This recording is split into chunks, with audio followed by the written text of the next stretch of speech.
is it? What the fuck? Why is it so quiet? What? Should be way louder than that. What the fuck? What happened to it?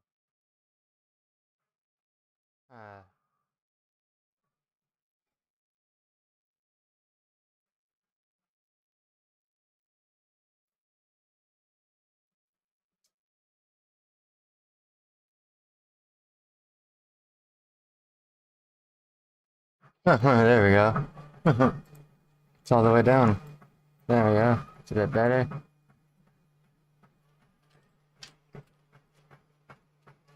I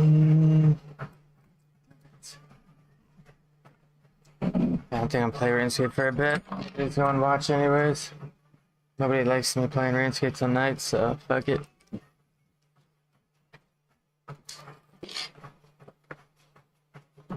Shit, there's not really.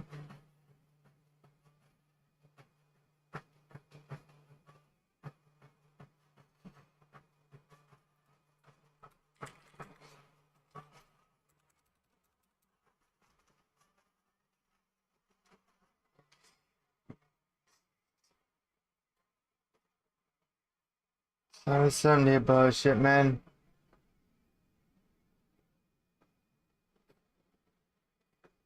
$600 waiting? What the fuck? Oh my god. Yes, it's content drought.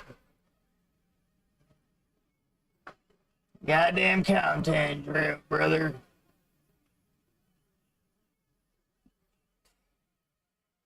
Wanna watch the one-hit wonders?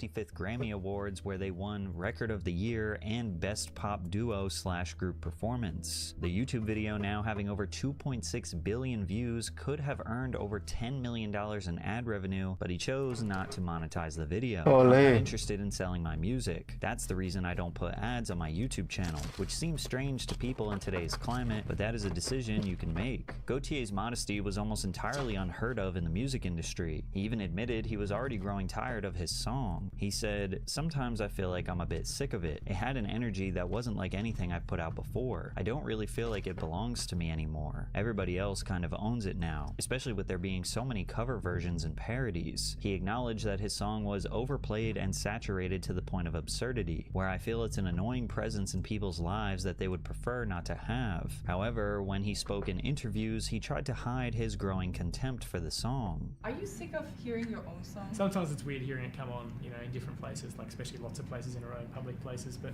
I don't know. Maybe I haven't heard it that much. I don't get the feeling I've heard it as much as some people have heard it. For instance, in places in the United States, where obviously they're so sick of it, they feel compelled to tell me how sick of it they are. You could feel he wanted to be honest about his love-hate relationship with the fame and attention. Are you comfortable with all the eyes on you? Well, I don't know. I think I go back and forth, I guess. Maybe anxious at times, or overwhelmed by it, or not sure how to process it. And sometimes, you know, I mean, like say doing big shows or meeting a bunch of people, there might have been different times where that would have been overwhelming. When asked if he could produce another hit song, Gautier replied, "I don't know. Time will tell. I don't know whether I can or whether I want to." We would later find out that he just simply did not want to, because in 2014 he published a newsletter that stated, "New Gautier music. There will be no new Gautier music." Wait, maybe there will be. I'm not entirely sure right now. There are many contingencies. This is pretty much the exact opposite of what an emerging artist would do after they had a huge hit song. But he made it clear that he wasn't aiming for global pop stardom. He said, "I would take a sort of perverse pleasure in a certain part of the public thinking of me as a one-hit wonder." They really do leave after they've heard the hit song. Especially in America. I really wish I'd Oh my God. at some point. I really did want to do a show where I just played that one song 20 times in a row, just without flinching.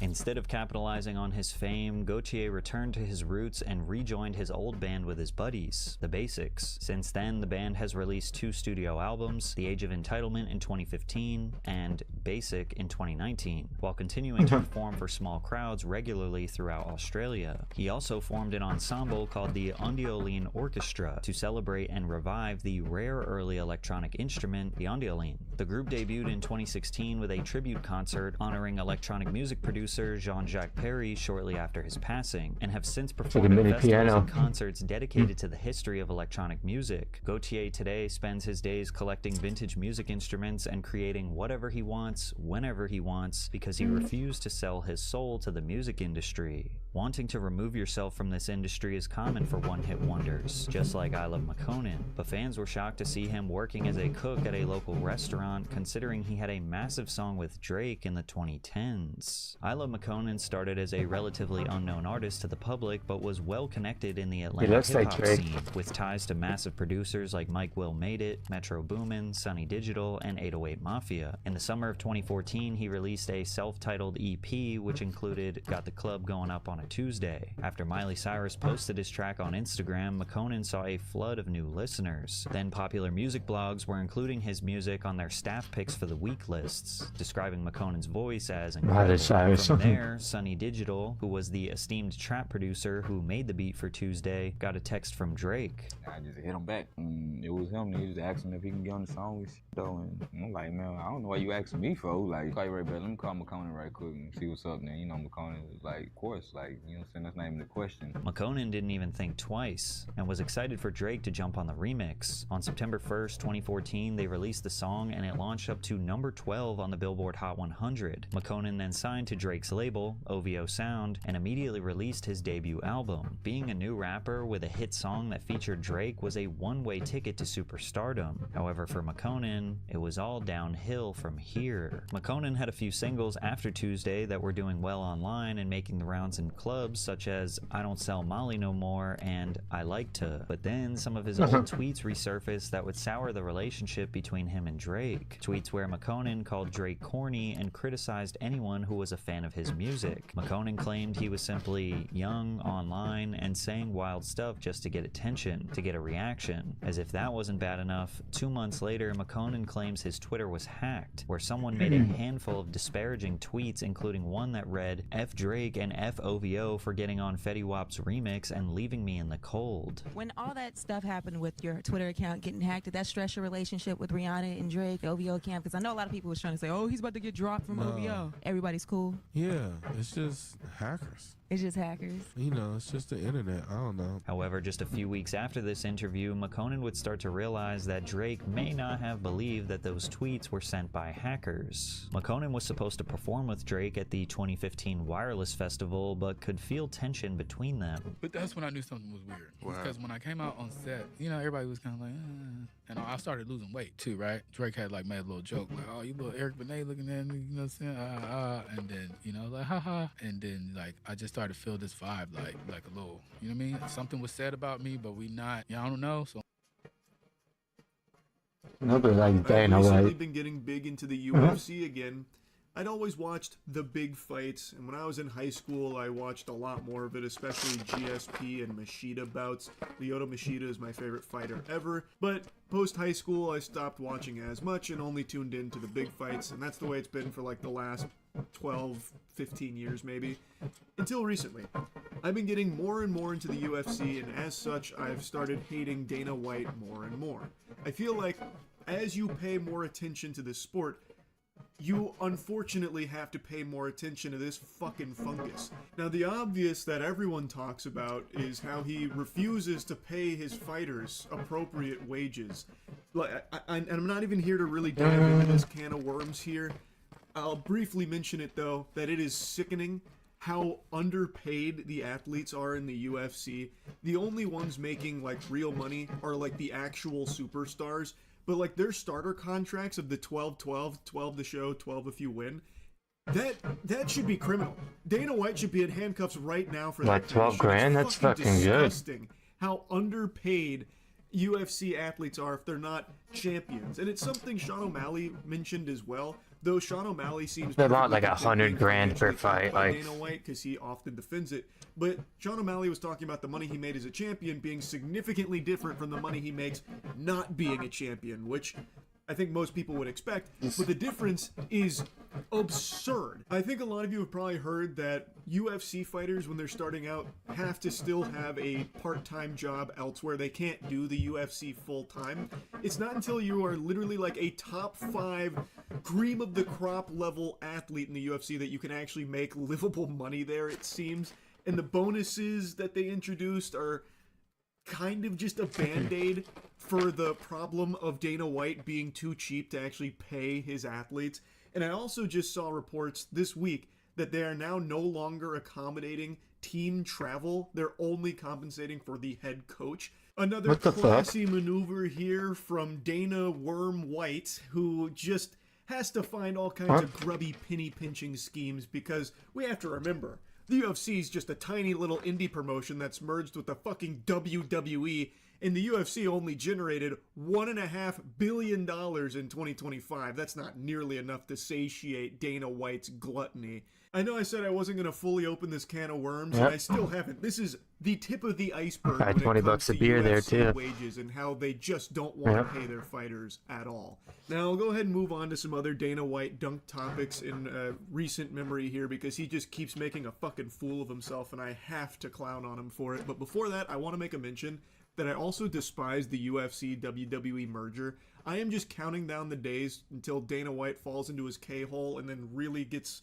convinced that he should be more involved with the WWE, so he tries to start shoving his meat over there and strong-arming some of his ideas in place. Like, listen guys, listen, let me pitch you on something. What about Stone Cold Steve Austin versus The Undertaker in a slippery dickory match? First one to hold the other's cock for a 3 count wins. Thoughts?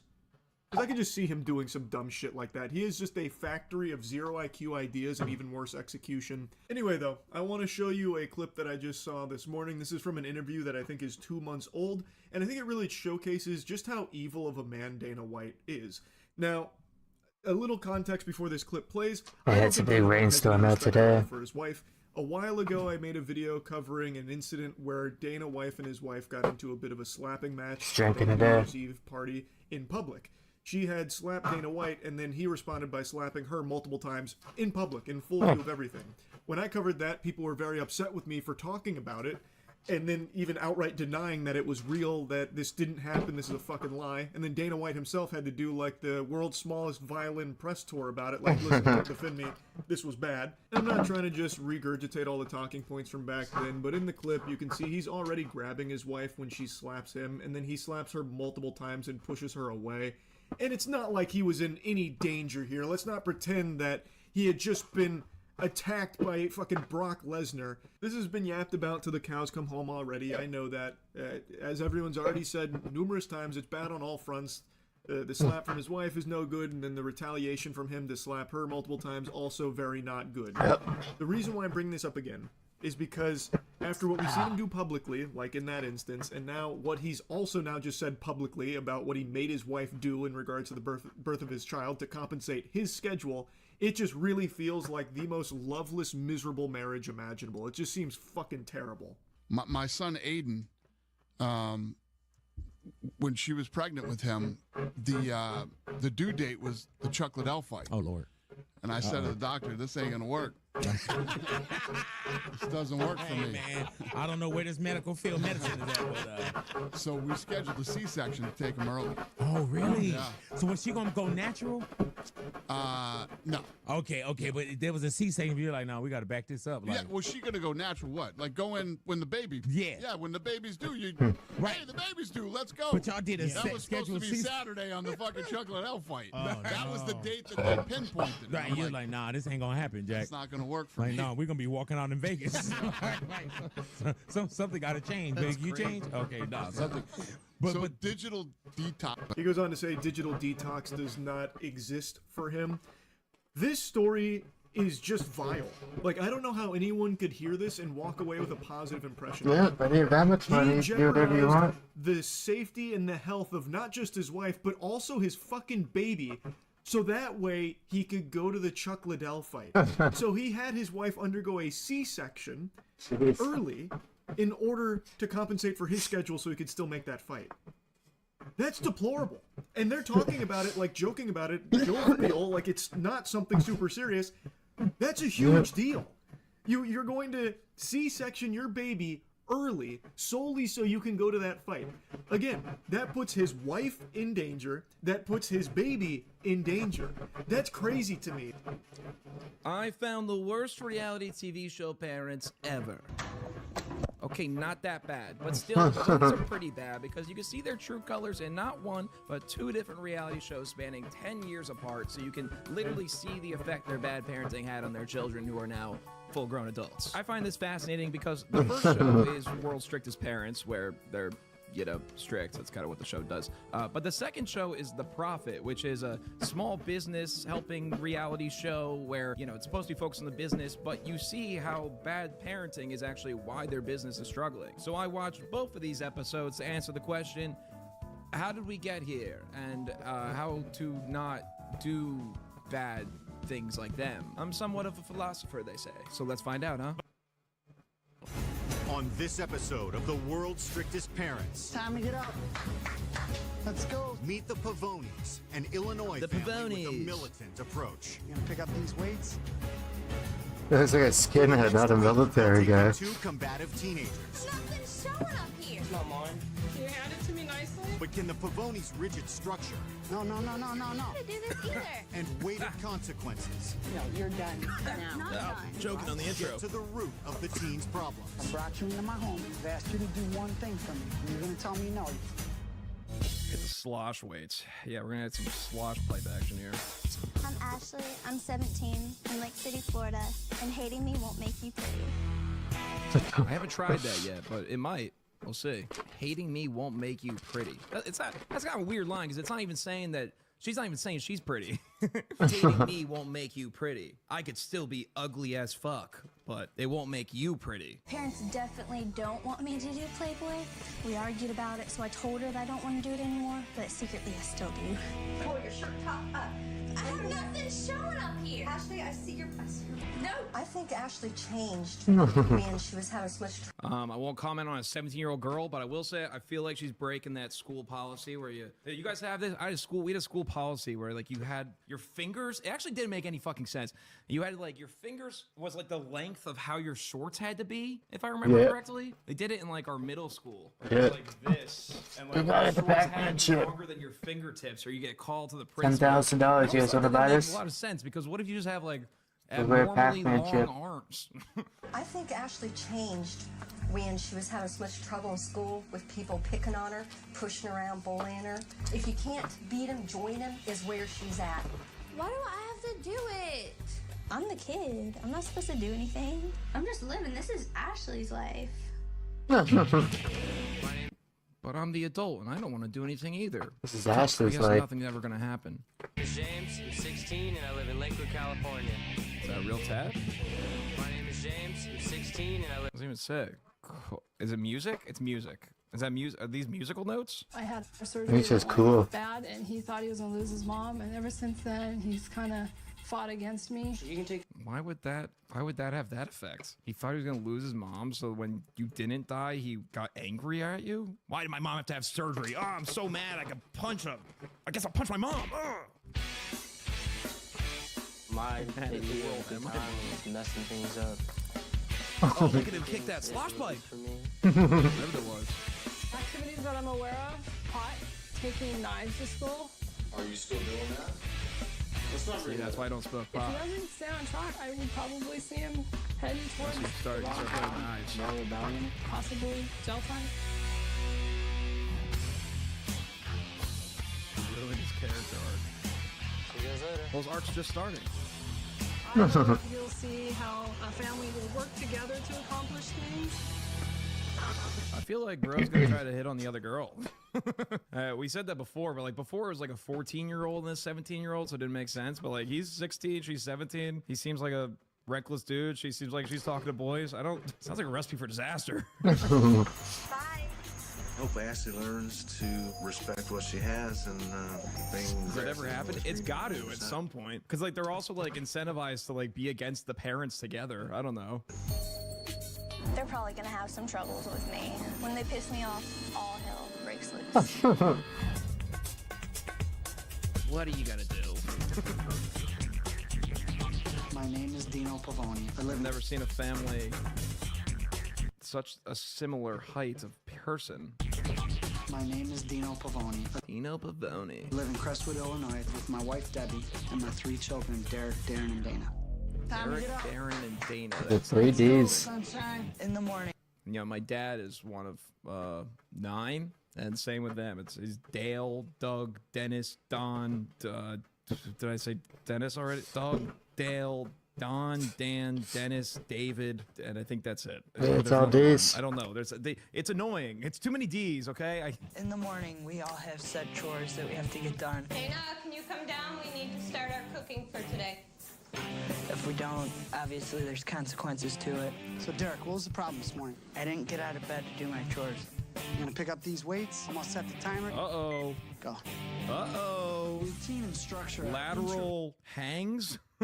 No, that's probably, I don't think it's actually good for your arms. I literally fucking, I used to do lateral raises with dumbbells. I do them now correctly. You go like 45 degrees. I used to do my lateral raises like this, like straight out to the side. I was working out one time, dude. I swear to God, I'm still affected by this. I did this. Pop your shoulder, Pinched yeah. a nerve. I've never pinched a nerve in my life. I thought I was gonna fucking die. And the next day I couldn't move, and I had to get like my uncle doctor to like prescribe me some really bad painkillers. And I still cannot do a lot of exercises, or else that pinched nerve like activates again. So you're not. I don't think your body's supposed to move that way. Also not supposed to sleep on your side. Today. We own a restaurant called Simply Slices. It is a family business. Remember where you're cleaning the Simply bathroom? Slices. A clean bathroom is a happy bathroom. Happy bathroom's good for business. I like the way you say that with enthusiasm. Keeping them busy is keeping them away from idle time. Idle time just gets us in trouble. Dino and I had trouble with one of our children. His name was Dominic, and he passed away about 8 years ago. Dominic had a Damn, that sucks. problem with cocaine. Oh shit. Okay. I was assuming it was like a child loss, but Yeah, I thought it was like a miscarriage. Holy. Patient parent, because I realized how important and valuable every minute with them was. Oh, the spin move! They're structured. They're making sure that we're ready for life. Okay, well, I don't see anything crazy wrong yet. I mean, the weight thing, whatever. And now we're traveling. Forget about all that sad stuff. Now we're traveling montage. Hi. James. Ashley. When I first saw James, I was relieved that he wasn't a big freak. Big freak. So, what group do you hang out with? Dirt bike, kids. Oh no, he's on bike talk. Oh no. I don't know how to explain. Oh yeah, I get it then. I hang out with the emo kids. Seriously? I'm just the sexy girl. LOL 2000s reality TV so apt. Yeah, you're right, man. It's the world's strictest parents. It's not happening. I don't give a damn what they think. They're flirting. I think I called this. They're flirting for sure. And I'd end up banging at the end of the show. Suck. Have an opportunity to help somebody, so you guys can mentor them also. Okay? Yes. I'm ready. I did. Actually, kind of called it. A nice car, dog. Holy. You sell fucking cocaine or something? Fuck, why do you need that car? Oh, we're totally right. Nerds to the max. We were totally right, nerds to the max. Head nerds. How you doing? Ashley, I'm Dino. When I first met Dino, I noticed his head. It's Dino, not Dino. Perceptive you are. There's no E in it, it's D-I. James, I'm Dino. James? I'm Debbie. When James got out of the car, It's not he D-E. looked very secure in who he was. It's not Dino. It's Dino. It was very important when we first These met the people team signed up to be introduce cock-blocked the on rules, television because now you're in my WTF. house, you become an active and integral part of our family. Yeah. Okay, guys, we got some rules. I want to go over them with you a little bit, get to know you a little. No, their parents signed up so they can get a vacation and send their kids away. Say for how long I say it. You just do it. I don't like that rule. You just do it. And if you have Why does she look like Helen Keller? possibly be consequences. I think a mutual respect kind of boundary, especially when they're not actually a real parent, so you're just being there for the same Why does his time. I think wife a look like mutual Helen respect kind of Keller? thing is a good starting point. Not just I have a complete authority over you, and I'm not even your real parent. Smoking, we don't allow our children to smoke. We don't use alcohol. You get 15 minutes in the bathroom in the morning. You should be able to handle it in 15 minutes. You're telling me how long I got to get ready? Personal appearance, very modest makeup. Where you're at now is the Damn stream 15, struck only down 15 rip minutes? fuck YT Bro, what if I copyright gotta detection shit bullshit. at the same time? Also, my showers, my showers are long sometimes. What? And then if the girl, doing makeup and stuff, No, Jan did. So she fucking did the same video.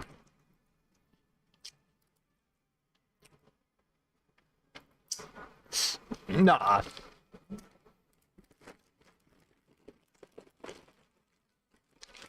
Nah.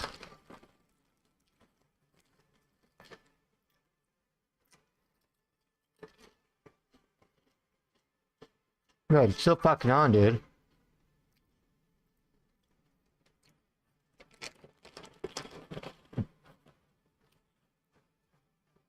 Oh. Oh, you're right.